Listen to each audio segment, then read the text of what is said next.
service secret israélien, le Israeli Security Agency, c'est le Shin Bet. Alors, l'acronyme, c'est Israeli Security Agency, ISA, donc c'est le Shin Bet. Et cher auditeur, M. Jacob Perry est un bonhomme qui a été mis sur la haute direction de grosses compagnies névralgiques qui sont dans les secteurs de pointe israéliennes et qui sont surtout en joint venture. Un joint venture, c'est des compagnies mixtes qui sont créées pour deux pays. Alors là, les joint ventures, ça faisait entre les États-Unis puis Israël. Et les compagnies qu'on créait, c'est des compagnies qui étaient toujours dans des secteurs sensibles, des secteurs névralgiques de haute technologie. Et Dieu sait que c'est ce secteur-là que prisent les services secrets. Alors, notre ami Jacob Perry est sur une multitude de conseils d'administration de grosses compagnies israélo-américaines. Il est allé faire un diplôme, je pense que c'est un doctorat qu'il a fait à Harvard sur la gestion des affaires et le bonhomme gère des fonds spéculatifs à Wall Street, M. Jacob Perry. Et il est toujours directeur de plusieurs compagnies, Magul Sécurité en Israël. C'est une des plus grosses firmes de sécurité en Israël. Donc, chers auditeurs, dans ma conférence du 20 mai, je vais vous mentionner le nom de cette compagnie de sécurité qui a été fondée par des services secrets israéliens, qui est dirigée par des services secrets israéliens et qui a obtenu le contrat de sécurité du World Trade Center en 1987. Et il était toujours là lors des attentats terroristes et le propriétaire, le loueur du World Trade Center, en juillet 2001, soit à peine même pas 2 mois avant les attentats terroristes, c'était aussi un autre juif, M. Larry Silverstein de Silverstein Properties. Il a obtenu un lease, un bail de 99 ans et pour la première fois, il a fait inclure une clause pour les assurances que s'il y avait des attentats terroristes, les assurances lui rembourseraient justement la valeur de ces buildings. Eh bien, il a obtenu gain de cause, le petit monsieur Silverstein, et il y avait une grosse dette qu'il avait contractée pour acheter ces bâtisses-là, le complexe de 7 bâtiments du World Trade Center. Eh bien, il a fait racheter cette dette-là par qui?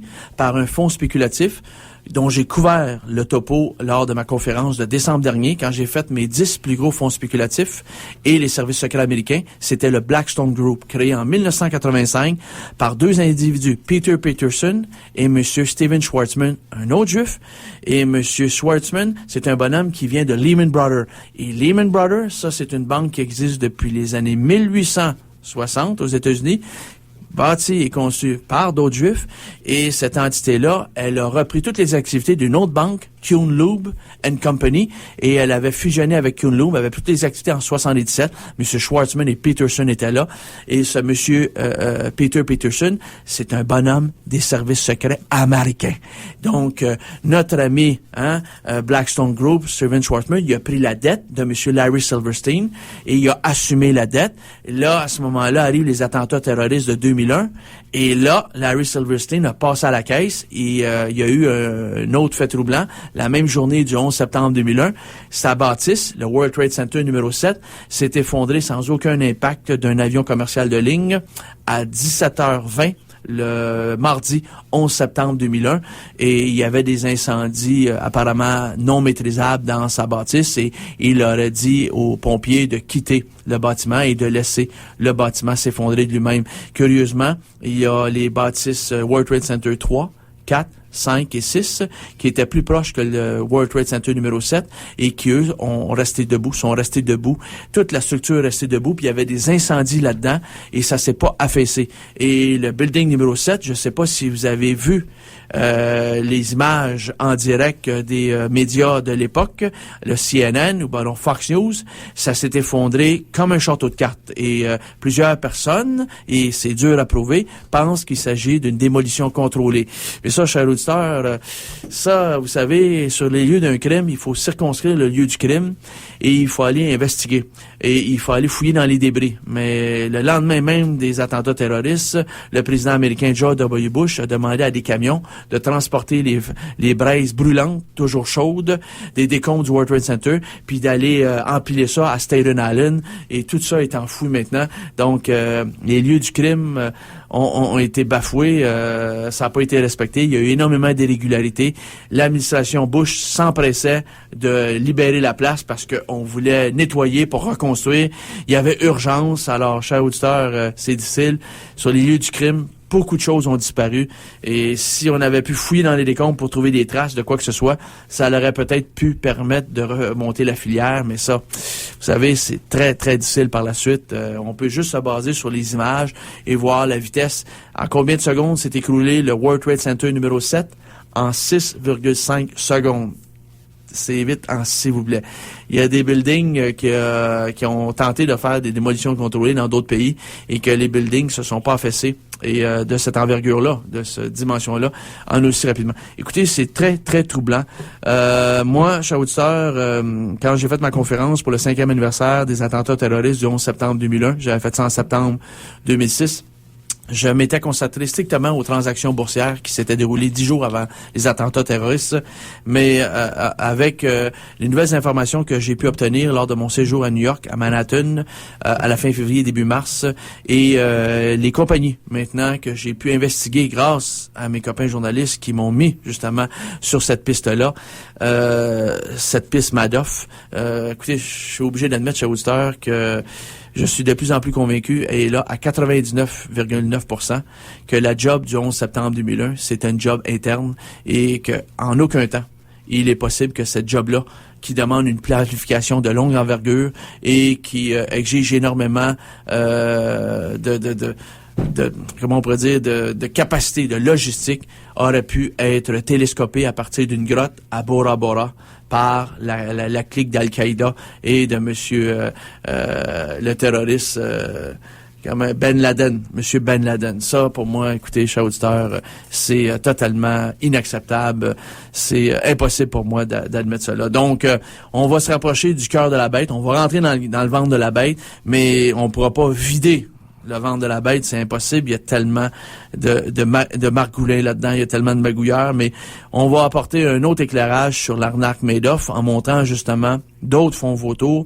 J'en ai montré 3 lors de ma conférence la semaine passée. Le Renaissance Funds, qui a été mis en place par le clan Bronfman. Également aussi le Markstone Capital Group, qui a été mis en place par un banquier de Lehman Brothers, M. Harvey Kruger, qui était en contact permanent avec les Peter Peterson et les Steven Schwarzman du groupe Blackstone. Et j'ai parlé également du Challenge Edgar Fund, qui a été mis en place par M. Edgar Bronfman et qui se retrouve sur le Edgar Challenge Fund. Qui est là-dessus? M. Jacob Perry, le bonhomme du Shin Bet, des services secrets israéliens. Et ça, c'est troublant. Donc, ce sont des fonds spéculatifs. Et la job des fonds spéculatifs, c'est de pomper du blé, de pomper du fric et de servir d'ange financier, d'apporter justement de l'oseille, de l'argent à ces compagnies, des startups. Le Edgar Group a financé peut-être 4000 sociétés israéliennes et des joint ventures avec les États-Unis, entre Israël et les États-Unis. Donc, c'est leur mission. Et les Israéliens ont eu des bons exemples, des bons modèles. Ils n'ont fait que reproduire le système américain parce que c'est connu. Les services secrets américains, eux autres, font la même chose.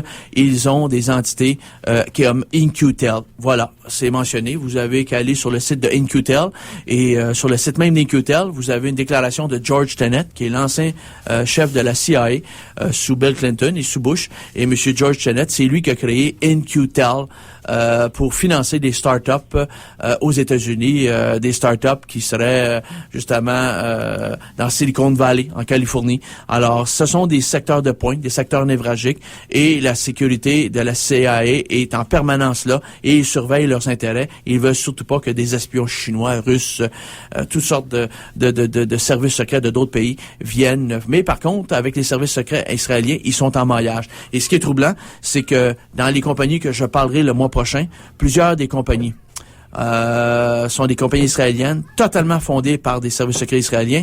Ils sont dans les softwares, dans les logiciels. Et ces sociétés-là ont obtenu des contrats. Écoutez, il y en a une, entre autres, là. Elle a des contrats avec 18 agences gouvernementales fédérales. C'est incroyable, là. 18 agences, dont le département de la Défense, le département du Trésor, le département de la Justice, le FBI, la CIA, la National Security Agency. C'est troublant.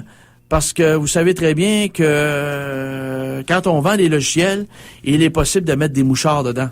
Il est possible d'avoir justement une petite puce qui va nous permettre de dériver l'information vers nos intérêts à nous. Et on peut peut-être aussi avoir la possibilité d'influencer dans l'autre direction avec un flux d'informations